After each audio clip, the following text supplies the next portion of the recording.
Yeah, it's your boy Danny J. Quick, and I'm here with Kyron Silva.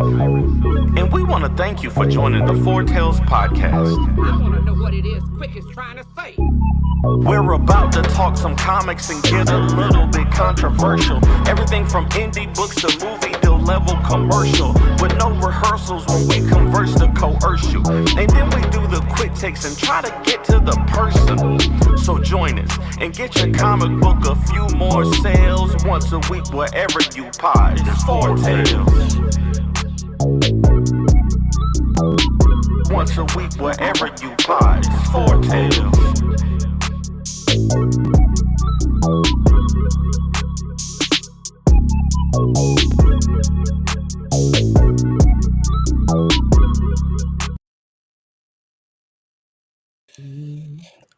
I got to stretch Yeah. because, got to do it right, Unlike some people, can't do it right. So, Hey, you have 150 episodes on me. Like, you got like LeBron James. You're LeBron James, and I'm Bronny James when it comes to the intro. Go ahead. okay, all right. Ladies and gentlemen, boys and girls, children of all ages, Taurus Comics, in collaboration with Fourth Wall Productions, respectfully brings to you the 153rd episode of the Four Tales podcast. I am your host, Kyron Silva from Taurus Comics. Across the way is the Magenta Award monger of Ace Blade, Danny J. Quick, and together we are your two award-winning blurred comic creators here to help you find your next favorite comic.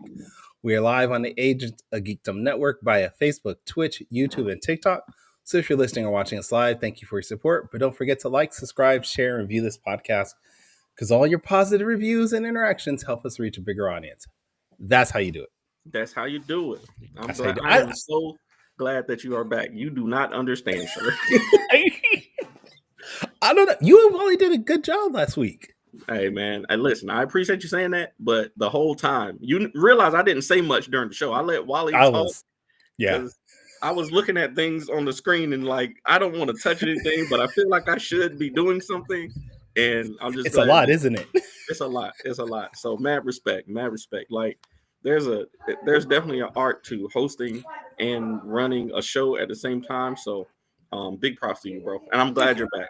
Thank you. I'm glad to be back. It was glad your hair is growing back too. Because I know. I just wish it grew back with black, but it's all gray now. Yeah, it's gone. You're gonna be gray forever now. No, that's why they call what's that? Touch of man touch. You're gonna use that Beijing. You gotta use that Beijing. Gotta do it. I understand. I gotta let it grow out a little bit more to do it, but yes.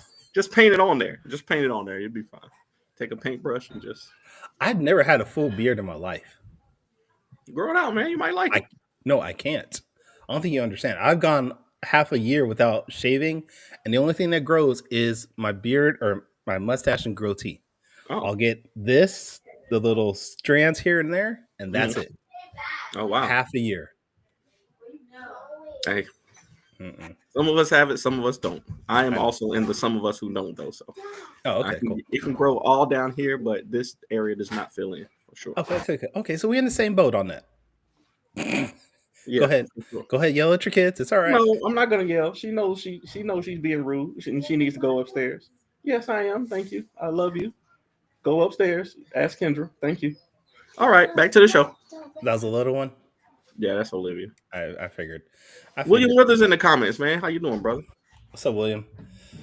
So, you and I, we will talk about the things that you messed up on last week, maybe offline.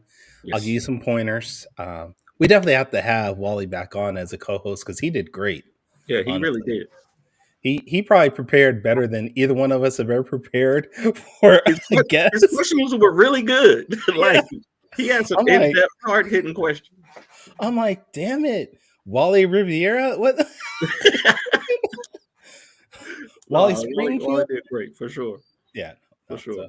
So, but we have an amazing guest here. What the hell? Stream Elements is just, wow. Okay. Hey, he's doing his job. He's doing his job today. I really need to go back in there and change this because. Shout out to the Chief Encouragement Officer on TikTok, and my man Chuck Brown is in the audience on TikTok. We need to get you on the show, sir.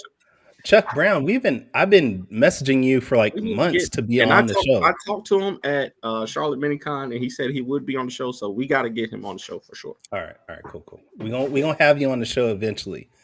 I just want to see who you're yelling at now. No, Olivia likes to write me notes and then have me answer it off screen. So, share with the class. She asked me. I don't know if you can read this. She asked me, can she eat one of her Kinder eggs? And your answer was yes, right? Because you're a good dad. Yes, I told her yes. Because HW Pete, what's going on, sir? Really good. She was really good in the store where we just came from. So I told her yes. All right. Do you want to introduce our guest? No, you got it, man. This is your show. No, this is your show, Kyron. I literally just come here. I just show up and for moral support at this point. Should I just replace you with Wally? Hey, it might be better. It might be better. All right, we got the amazing Noble Ward here, writer of Dragonfly. We got Stronger. We got Vegas Baby. I mean, he's doing everything, and we're glad to have him back on the show for a second time. Talk about Stronger. Give us some information, man. So how's it going? Hey, fellas. How y'all doing? Thanks for having me back again. Really sorry for my laggy connection or whatnot. I hope you guys can hear me good. Yeah, all right. You're okay. You're all right. Yeah, you're okay. So for anybody who missed the first time that you were on our show or may have not seen your work before, give us a quick intro to you and what you do. My name is Noble. I've been working in comics 20 years since I was in college. I am a family man, living in Atlanta. I am the owner, creator of Starward Comics. Look to the stars, going to look Starward, having and creating Black independent comic book characters that is to the stars and see yourself as more than you are. To be able to look into the stars and dream and see ourselves. That's the whole premise behind the company. That's what I do. That's what I'm talking about. We need people to write things that just inspire, groups, especially right now, man. It's hard. This life is hard for a lot of people right now. I've been saying this since the beginning of the year. Life is really hard for a lot of people right now, and I think the things that we create that inspire and uplift and give people a chance to kind of escape reality are so important. But those things that we make, can really be impactful to people. So, did you decide from the beginning that you wanted to have an inspiring message, or did you just kind of stumble into that? I did. I always knew I wanted to have an inspiring message once I knew what type of characters I wanted to create and write. Honestly, from being from West Virginia, my home state is only 3% Black population, right? And I lived in kind of a vacuum of 3%. And I lived kind of a vacuum of the Black experience, especially when it comes to the comic book community. Because as far as I knew, I was the only Black person on the planet who liked comic books. I didn't know anybody else that was into them like I was, that really thought they were cool, that read them, that went to the comic shops and bought them. Like I was really the only one. And I remember when I first created The Stronger is actually the first comic book I ever wrote and conceived of after Vegas. Yeah, Vegas was next. It's just that Vegas I have a higher breadth of stories I want to tell with Vegas. So that's why I put more energy into him first. But I remember having some trepidation about making my characters Black because I felt like characters were Black. Right? So I got over that mental hurdle. I realized how stupid it was. I had the hurdle in the first place. So I was like, no, this isn't right that I should think that or I should feel that way. So I've ever had that experience. I want to make sure that I write stories that will help inspire people to not even consider that or to be able to see themselves in a multitude of different facets and different those situations. So it wasn't always the message of the company because I didn't always have a company, but it definitely in terms of what I want to write, what I want to create for sure. Definitely the message I want to put out there. Okay. So what is Stronger about? So the Stronger, basically, instead of being the next stage of human evolution like the X-Men, in this world of the Stronger, they are the next stage of human consciousness. So basically, faith through believing what your faith is becomes power. And of course, because a lot of different faiths and religious and spiritualities, the holy war breaks out to determine which one of these is the stronger. Well, there's a whole lot of subplots in it. It's kind of like a spiritual thriller with kind of a political thriller too, because the whole basis is, when you really get to the nuts and bolts of the story, is that, you know, for centuries the West has been dominating over the world because of technology. But what happens if, you know, these people who have faith-based powers, most of the religious people that I know, or most religious folk, are in the East. So what if these people in Sudan or, you know, Afghanistan and these Muslim countries become, you know, the superpowers because of their faith and their religion and whatnot? And how does the U.S. respond to that? All of that stuff is kind of wrapped up into the overall subplots of what's happening in the story. Okay, I like that. I think there's a lot of potential, like even historically, in stories about, you know, religion and groups of people being together, you know, believing in certain things for good and for bad. You know, I think there's a lot of, you know, potential in stories centered around faith and how it makes you act. You know, Right. So I'm definitely interested in that. Is that something that you how do I say? Is that something that you decided to talk about because of your life experience, or something that you just observed and you wanted to talk about? A little bit of both. You know, I really thought it was. No, I grew up Southern Baptist, you know, in West Virginia, and religion was a big part of my foundation when I was a younger man.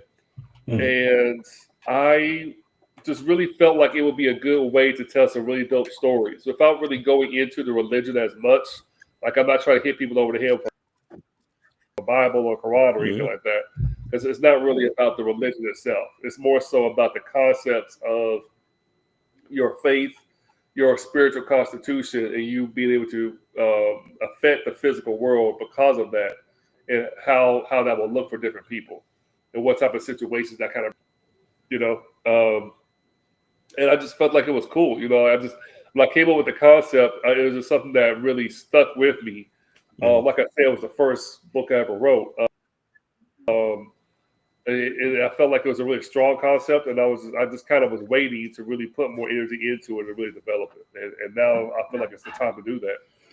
Now, you had a Kickstarter for The Stronger like 2 or 3 years ago, if I'm not mistaken. Are you coming out with another issue? Is it a revamp of what you're doing? Yes, this is going to be issue 2, right? Issue 1 is done. It's been done for a long time. It's just something I've been promoting, unfortunately, a lot, because, again, I really wanted to get to the first story arc with Vegas, baby. Like, that was really my main bread and butter. I wanted to get that graphic novel done, to be able to have that, because I felt like that unlocks a whole lot of selling potential. You know, when I go to cons or things like that, it does a lot when you can give them a graphic novel, say, hey, this is a finished story, a finished product. You know, you can read this from front to back. So I really was focused on getting there, and now I'm trying to make that same push with Stronger. So this is actually a Kickstarter for issues 1 and 2. So this is the next issue of Stronger that's coming out, and the artwork and everything is already done with this issue. It does need to be lettered, but that's going to be, you know, that's no time to get the letter, as you guys know. So yeah, like it's really something I'm really excited about, really wanting to get into. And what I'm going to do with this Kickstarter is define more so the message of what the Stronger is about, what the world is, and really help people get a real sense of the book itself. Okay. Is this have you already put up the link for the sign up page, or when is it going live? It's going to be going live it's going to take about a month or so. Like, I'm really taking my time with this to really make sure I refine the page and the branding and all that stuff. I have the pre-sale link. I just got it yesterday. I haven't actually put it out yet, but I do have it. I can put it in the chat or give it to you guys so that you guys can post it up. So this will be like the debut of the notified. Okay. Pretty much. Yeah. So you already have 2 other books in. Well, you have 3 books with Stronger in your universe. How do these 3 books connect and all? Stronger doesn't connect to Vegas or Dragonfly. Oh, okay. It's going to be its own little book. It's kind of like almost like my Elseworlds kind of thing. It was something that's separate completely from both of those. Dragonfly and Vegas, they do connect though. Okay. They are very much intertwined in what they do and how the storylines are going to like weave in and out of each other. But this one is going to be kind of completely separate. When I initially conceived of the Dragonfly Vegas, I saw those as books that could go on like as long as Invincible, like the 50s, 100s, or whatever. It's what I aspire to do with those. The Stronger, I wanted to be more of a finite kind of story. So I'm thinking the Stronger will be 25, at most 50 issues, depending on how the story goes. But no more than that. I definitely want that to have an end. I love how he's like, only 50 issues. Like, that's just nothing. Right. I'm ambitious, man. I believe it. Like, I feel like, us as Black creators, I think that we have a right to try to make that happen for ourselves and to really push that, especially when you look at things from Image or whatnot. I've seen stuff come out of Image that really I felt wasn't half as good as some of the stuff that I see you guys put out or myself. And it keeps going, it gets its legs eventually. And I myself, and I believe I have the right to have it and to make it into existence, And I think there's a movement of Black indie comic book creators that are out there, that are really out there doing it, really producing work, really making it happen. And I think it's only a matter of time before one of us, some of us, all of us really hit a stride to where we can really produce these books more. That's the faith that I'm moving into the future with. I think Ace Blades on what issue? What number? 7, 8, 9? We're on 9 right now. We're trying to get 10 by the end of the year. Look at that. Look at that, man. Right. Yeah, man. See, so like, I just think that these numbers aren't, amorphous things or intangible things that we can't achieve or can't do. Like, we can really do this. We can support each other. We can be fans of each other, and we can really build some content that people remember that we were here at this. Absolutely. Yeah, man. I think I always think about how we as a community. I know it's kind of a niche within a niche when it comes to like Black comic book creators and Black comic book stories. Because like just like you, when I was growing up, well, first of all, when I was growing up, I didn't read comic books. I watched all the cartoons, but I didn't have access to comic books. But when I started reading comic books, I didn't, I felt like I needed permission to create, Black characters, like you're saying. Like, I actually didn't make Ace Blade Black. Like, the co-creator of Ace Blade, the white guy, was like, he should be Black. And I was like, yeah, okay, cool. He's gonna be Black. So Christoph, had more belief in that initially than I did. Like, I felt like even when I'm making characters, I seen somebody post a TikTok recently saying where somebody was asking, hey, why do Black people always make all their characters Black? And I went back through, and I need to do a response to that video, because I went back through and I was like, the characters that are in Ace Blade, yes, Ace Blade is Black, Blackjack is Black, and Rooster is Black. But the other 12, 13 characters that you see in the story, they are different races. Most of them are white. I got a Puerto Rican lady. I got, I got an Asian dude. I got, all kinds of characters. So I just don't think that's, it's a stigma that I think we have against us. And I'm not sure if we need to work against it, because I don't think it's true, So have you, Oh, go ahead. I'm sorry. Let me finish the question. No, that's what I was going to say. I was going to ask you, do you think it's a stigma? Do you think it's something that we need to lean into, or something that we need to pull away from? I think it is a little bit of a stigma. And I do think that it's something that we should lean into, only because, like, I don't know any white creators that are like, hey, this is my main character. He's Black. You know what I'm saying? Like, how many white people are going around making Black characters or Asian characters? And like, that's like the guy that they're champion. You know what I'm saying? Like a part of, to me, what I feel like when I really look at a character that you created yourself, like if this is like your main guy, like that's going to tell me a little bit about who you are as a person. Subconsciously, you're going to put some of yourself into this character if you created it and you're writing it and you know what I'm saying? Yeah. You're going to write what you know about. Yeah. You know, when I created Vegas, I didn't know I was going to go bald. I had a full head of hair. I had braids down to here. Yeah. I just thought that was going to happen. You know what I'm saying? But there are certain things in terms of his personality that I really like in terms of how I see myself in certain aspects. You know what I'm saying? Even the fact that he's married and he's polyamorous and all that stuff, that's all part of my lifestyle, what I do. And I feel like that's what Stan Lee and Jack Kirby did. You know what I'm saying? Like, if you really look at their own interviews, like, they put a lot of, like, Kirby put a lot of himself into the Fantastic Four, you know, and the Big Grill. You know what I'm saying? Like Steve Ditko, a little bit of his stuff was in Spider-Man. You know what I'm saying? Like, there's nothing wrong with doing that. I don't believe. You know, even Todd McFarlane, he created Spawn, which was a black man, but Spawn's wife's name was Wanda, which was his wife's name. You see what I'm saying? Like, he still put a little bit of himself or his world in that character. He just was like, you know what? I know that I can make a character black and he'd be successful because that's why I respect him so much. Yeah. You know what I'm saying? Because he basically had a black book. I think because he broke down Rule of 3. It happened. And but yeah, I think it's something that we should lean into, you know, like or afraid or to really promote and sell our black characters when we're black.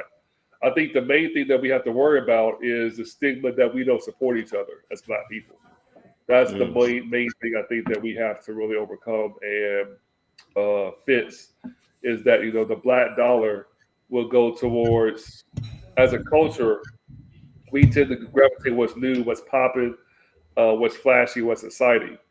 And we want black stuff. We want black stuff from like the mainstream people.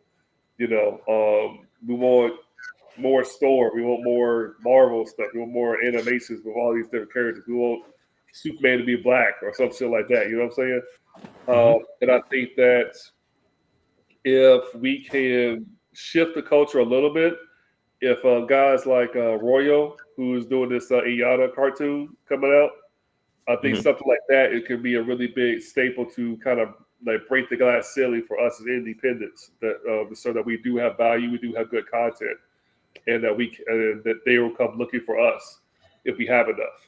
You see what I'm saying? Yeah.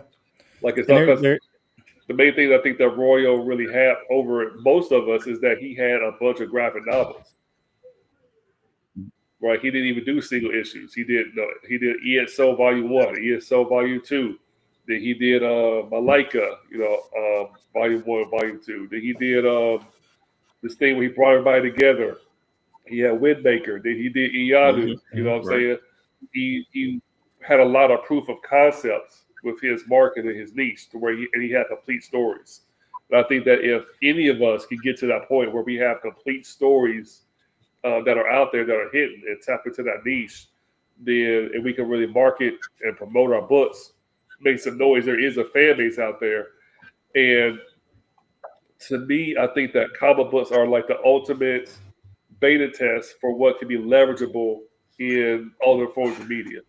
If you can cultivate a good fan base in a comic, there's no way you can't do it in an animation or a TV show or a movie from the same IP if you can do it in comics. Yeah. You know? So yeah, that's just how I feel about it. I agree with you. I think it's of course it's difficult to get to, you know, that proof of concept because that's different for everybody. I believe that, you know, when I get to this 10th issue of Ace Blade, like, I'm gonna be able to say, here, look, y'all see what it is at this point. Y'all can see it. You know, we did single issues, we got graphic novels, we got content out online, you know, and I think that for me, in my head, that's the hurdle or that's the level I got to get to really feel like, you know, we can make it to that next level. But we all know that it's hard. It's hard to get to, you know, 6, 7, 8, 9, 10 issues. It's difficult. But thankfully, you know, we got platforms like Kickstarter that we can crowdfund on, and we got, you know, communities of people that we can that we can depend on. I'm curious, what do you think is the biggest what is the biggest advantage that we have, as a Black community, as Black comic book creators? What is the biggest advantage that we have for creating? Because we always talk about the negatives, like we always talk about the things that that keep us back. As far as somebody might say that we need a cosign. You might say that you need a celebrity endorsement. You might it's hard to beat the algorithm. Like some people might say Black people don't read comics.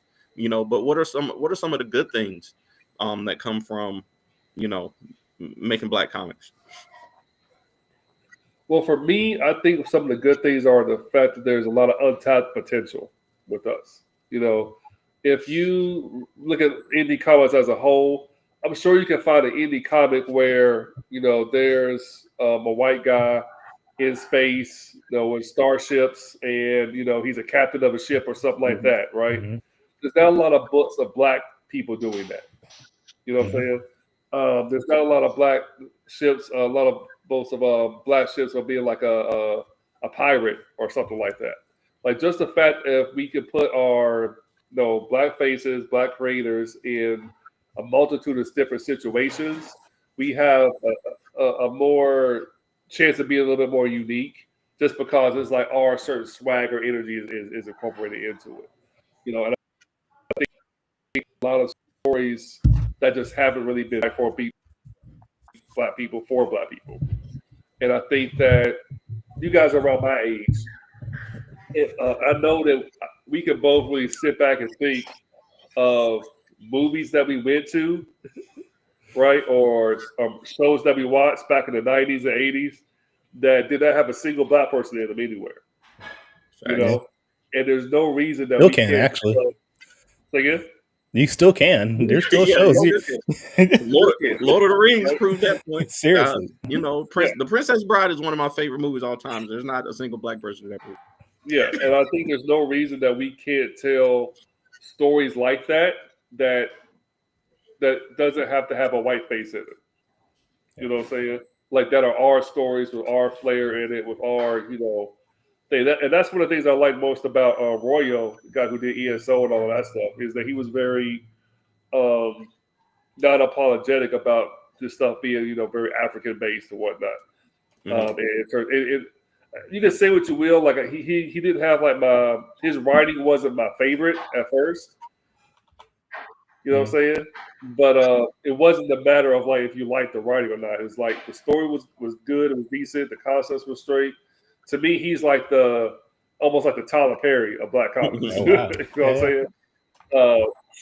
In terms of what he's been able to do, and that he knew what he was doing, and I respect it, and I think that there is a lane for us to be able to do that and to branch out in that stuff with the right marketing, with the right PR, with the right branding. Mm-hmm. It really it's going to take us getting out. One of my goals is to be able to do more conventions this year, try to get more interviews, try to get on more sites, because I got dope stuff and people need to know about it. I need to put it in people's faces. If I do, they're going to like it. I know it. And I encourage you guys to do the same thing, because I know y'all got dope stuff. Absolutely. Yeah, and if you want to check out a Black character in space, you can check out my book. It's called Ruby from Planet Oz. It's sci-fi take of the Wizard of Oz. Right. So, I mean, it is available at touriscomics.com. Just letting it out there. There you go. That's right. That's right. Kyron. Kyron, tell them. Yes, Notorious Plus. No, but it's true because, and I think Sebastian said this last week with Wally and Danny, is that a lot of mainstream media, when they look at a Black character, they're only looking at it as sort of like a checkbox mentality. Does this character do A, B, and C? Okay, we're going to improve it. And it's up to us to show them that we can do more than just be the standard stereotype of what we see in the media. You were actually watching the show. I went back and watched that show, dude. I wasn't on it, but I'm going to watch it. Hey, that's what I'm talking about. Right. Yeah. And I think it's just important, really. It just really comes with, to me, more than anything, what really matters is content. And then having to be really clear and package what your character does, who they are, what you're communicating to the customer. That's something that my homeboy, Vince White, has kind of been stressing and teaching to me and telling me about. in terms of like what it is you're really going to communicate to your customers about the books and whatnot. And I feel like it's just really going to help. It would help all of us to really get that information and to not be afraid to help each other and tell everybody the secrets. You know what I'm saying? Like, yo, this is what I know. What do you know? What do you got? Like stuff like that. Like, I think a lot of times, sometimes us as Black people have been made to develop this kind of like crabs in a bucket mentality. You know what I'm saying? And I think that is, it's not a behoove any of us to do that. If one of us succeeds, we can all look at it as a chance to succeed. I agree. I think that one thing that could be better in the Black community though is that we don't always share the information that we get. I think because we're all learning on our own. A lot of us are learning on our own. Like literally everything that I've learned in the 10 years I've been making comic books, I learned from other creators. I learned every step along the way. And that's crazy, Sarah. That's crazy. And eighth play guy. And I think that I don't even remember what I was saying now. Sarah doesn't mess me up. No, I think that we could share our information better. I think that because there are so many cliques and stuff, even within the Black community, you got your groups and things where some people don't get along. I wish we could just get past it so that we could share the information, because there are some people doing some amazing things in our community and we could learn from each other. Do you think a lot of us don't share because we're scared of somebody overtaking us? And that idea that if we share this idea, they're going to use that to strive farther than what I can do on my own. I mean, do you feel like that's something that we struggle with? Yeah, they. I think it is mainly. Mainly. I think it is mainly because of the way that there are traditionally, when it comes to a certain level of success, there has been gatekeepers, and the Black mentality has always been that there can only be so many at the top at a certain time. It was the same way in the 80s when it comes to like comedians. You know what I'm saying? If Richard Pryor was hot, then that was it. He's the one getting the movie roles. If now Eddie Murphy's hot, he's it. Or the Chris Rock, it was hard for them to believe that there could be more than one, because the perception was that the gatekeepers weren't going to let more than one get it, right? And that's still the mentality, I think, when it comes to me, the independent comic game is kind of like the hip hop game a little bit. You know what I'm saying? It can be kind of ruthless and kind of cutthroat, and it doesn't really need to be, because the fact is, we all do different stuff. We all have different niches. We all have different, if Ace Blade blows up, it doesn't take away from anything that I'm doing. It doesn't detract from me at all. If anything, I feel like, let's do a team up, something with me and do Ace Blade, just do Vegas, get a little poster out. If Ace Blade blows up, I'm gonna be right there to ride those coattails. I'm just letting you know. and I'm gonna listen. I'm the type of person that if I blow up, I want everybody to blow up. You know what I'm saying? But same thing for you and Noble, you and Kyron, man. If something that you have blows up, I'm gonna make sure that I'm still talking about these books that I got of y'all's, and that we continue the momentum. And I think that's the way to do it for sure. But there is a mentality, and I want to get to William's question real quick, but there is a mentality also that I think a lot of us struggle with, is this idea that we have to do it on our own. There's this idea that if somebody helps you, you're not actually doing it, or you're not worthy of any success you have because somebody helps you. And I think that's also something that stops a lot of us, is that this idea that you can't do it unless you're doing it 100% on your own. And a lot of us fail because of that. I'm glad I got over that a long time ago. And the fact is, if you look at anybody who's really successful, nobody's done it on their own. You know what I'm saying? That's not really how it works. Except for Michael Jordan, apparently. Really. even him, you know what I'm saying? He can say what he wanted. Yeah, he knew he needed Scotty at least. And he needed Scotty. He needed Steve Kerr and John Paxson. He had his white guy with him also helping it. Yeah, you know what I'm saying? You need that coach is pretty good. I'm just saying. Yeah. William Withers asked, how did you and Vince hook up? Vince and I hooked up a long time ago, about 7, 8, actually more like 10 years ago. During the whole Powerverse thing. We actually were cool before that kind of blew up. It became a pretty big thing with Willpower and whatnot. I really believe in Vince. I really love Vince. He is like a really good dude. Hasn't been treated fairly, I think, by the indie comic book community. That's a whole other story. I don't want to go too deep on that because I want to mention it without him being here. But I will say that one thing that people tend to do as Black people, we tend to write other people off. It's the same thing the system does when you get a misdemeanor or a felony or something like that. Like, you kind of get cast out by society as a Black person. It's like you don't have any value anymore. Debts marks for Black people. Here could be a his life in all of his movies, and then he gets a chance to do Iron Man and turn his life around. You know what I'm saying? Jonathan Majors has a misdemeanor, run away from a chick, and his career is supposedly over. You know what I'm saying? Like, I was just gonna say Jonathan Majors might do it. We gonna have to wait and see. We'll see. He's supposed to be in the next. What is it? The Doomsday or God damn it? What's the next Avengers? There's some rumors. There's some rumors. Yeah. So. There's some rumors he's going to come back as Kang. I mean, I hope he does, because frankly, like, Marvel kind of started taking when that happened. Like, I don't know, that movie, nothing else Marvel done has been really that great, in my opinion. And because they didn't know what to do or how to really kind of.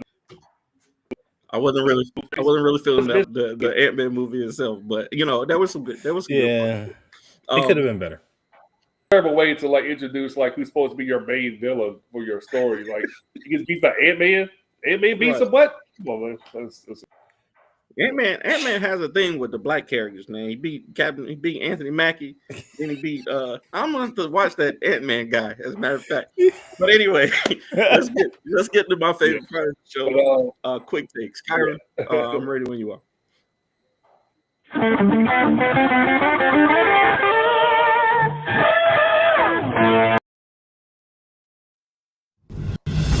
For anybody who hasn't seen the show, Quick Takes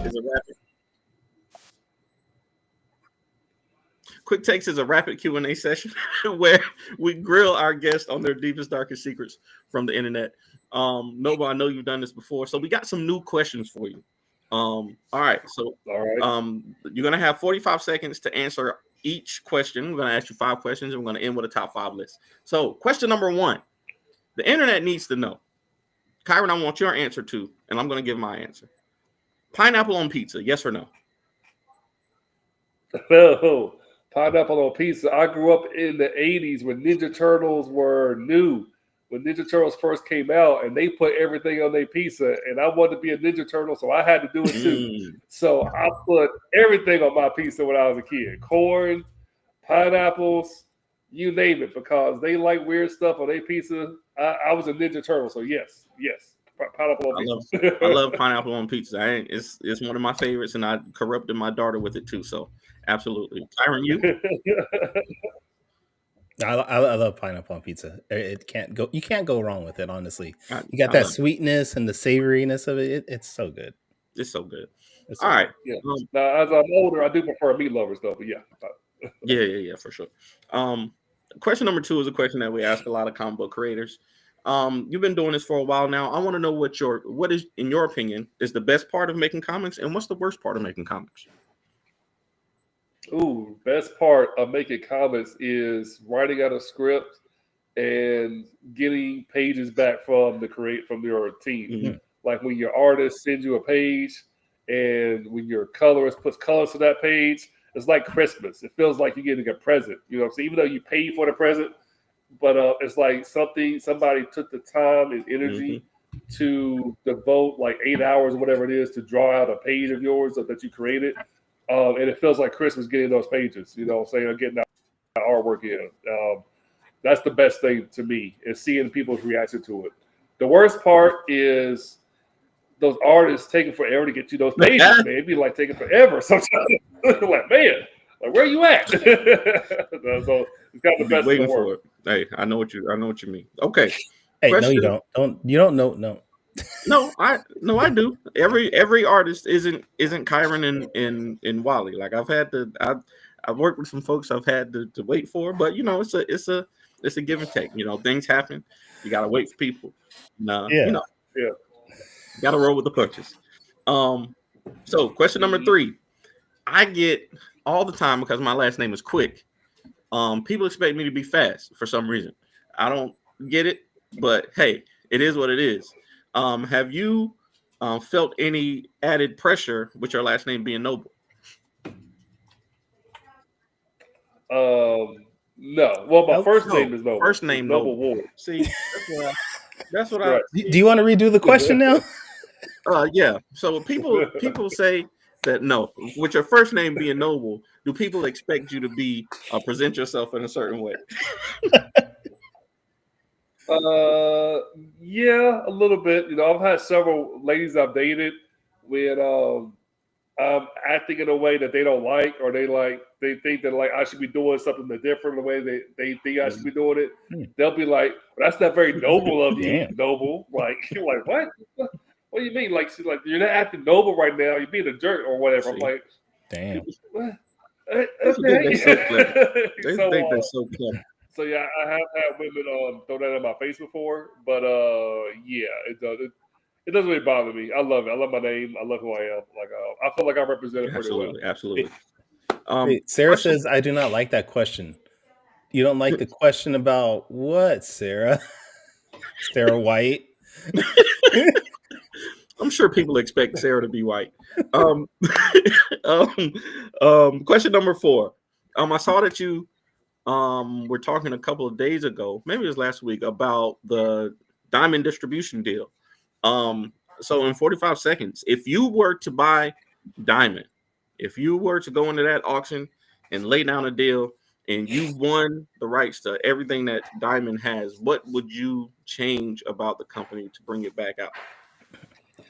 Ooh, man, that would be kind of rough. I think one of the main things that messed Diamond up was they weren't getting their invoices paid or things like that, and they lost their big contracts with Marvel and DC and all of that stuff. I would kind of being me who I am.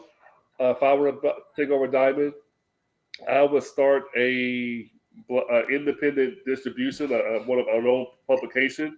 I would brand it in a particular way, but I would make it to where guys like you two, Greg Alize, and then guys that I know that are really doing it in the Black indie comic space, I will really put them on the focus, make them the focus. I love it. That works because we're about to buy it. Danny and I we're pulling our money. We're going to buy it, so it's cool. Yeah, I put $10 in. So all right, I got 5 on it. I feel like we. Shoot, I feel like we got a good shot at it. And Sarah, there's nothing wrong with being white. We love our white friends. We love all our white friends. Yeah. Come on. So question number 5. Now we always have folks do a top 5 list off the top of their heads. Now I happen to know, I have it on good authority that you are a Street Fighter aficionado. Okay? I do like Street Fighter. So I want to know, like that I want to know from 5 to 1. What are your top 5 Street Fighter characters? Ooh. From 5 to 1. 5 to 1. Okay. Oh man, I really like 5. I'll say Ken. I think Ken's cool, even though I think they make him a little bit too OP for too often. 4. I'm gonna say Kimberly, because I think Kim was pretty cool. I like that they put up in the background like that. Okay. 3, I'm gonna say Elena, because she's kind of like Storm, but tall with the short white hair. And I really kind of want to see what she's gonna do with her in Street Fighter 6. So I got 2 left. 2. Oh crap! I know number 1 is Ryu. That's what I'm gonna say. Number 1's Ryu. I can't think of. I got 4. I'm not sure about 5. I'm gonna put Akuma at 2 because he's my favorite. So. Chun-Li's at 2. Chun-Li's at 1. Screw both y'all. Chun-Li's at 1. Chun-Li. Yeah. Well, I appreciate you doing that for us. This week Sagat was 2. My fault. I forgot Sagat. Sagat was 2. I like Sagat. I like it. I couldn't think of his name. I appreciate you doing that for us. This week, Quick Text is brought to you by Gemini Comic Supply. If you go to GeminiComicSupply.com and use the promo code AceBlade, you will get 10% off your entire order. We apologize, Gemini, that last week we did not mention that. We didn't at all. We did not mention that, Gemini, so don't Baraka. hate us. Baraka is Mortal Kombat fish. That is Mortal Kombat You're fish. in the whole wrong realm. That's a whole other franchise. Kick him out the thing. All right, we got to kick it. Oh, hey. Oh. Hey, guys, my son just popped up. Hey. Cool. What's up, little noble? It's my son, Chosen. Chosen. Is he from Cobra Kai? Cobra Kai? Maybe. I'm going to have to put him in something.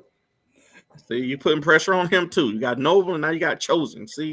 Putting pressure on. His name is Chosen Noble Ward. There we go. Okay. All right. Yeah. Keep it going. All right. Well, we appreciate you being on today, taking the time to talk to us about Stronger. We want to make sure that our audience follows you and keeps up with everything that happens. Because I know you said you have issue 2 coming out, but where are the best spots on the internet for them to maybe follow your work and keep up with you? Best place right now is just on Instagram. That's it's Starward Comics on Instagram. That's really the best place to find me. I got a website coming. It's not out yet, but you can buy my comics through the link in bios at the Instagram. Mm-hmm.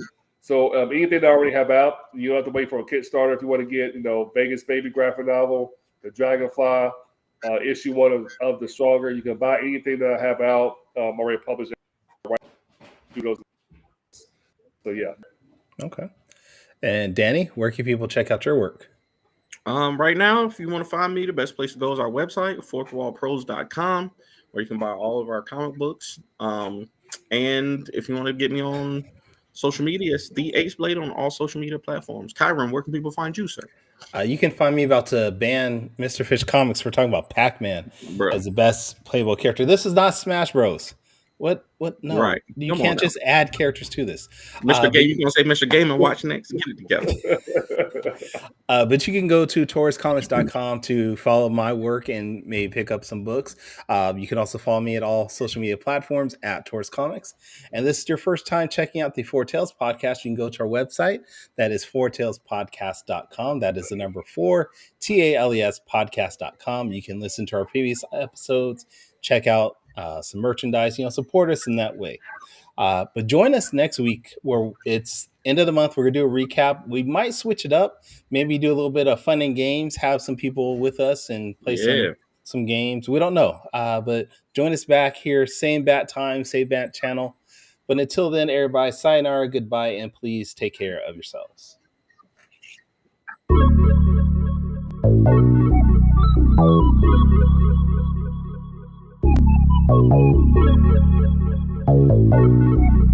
I want to know what it is Quick is trying to say.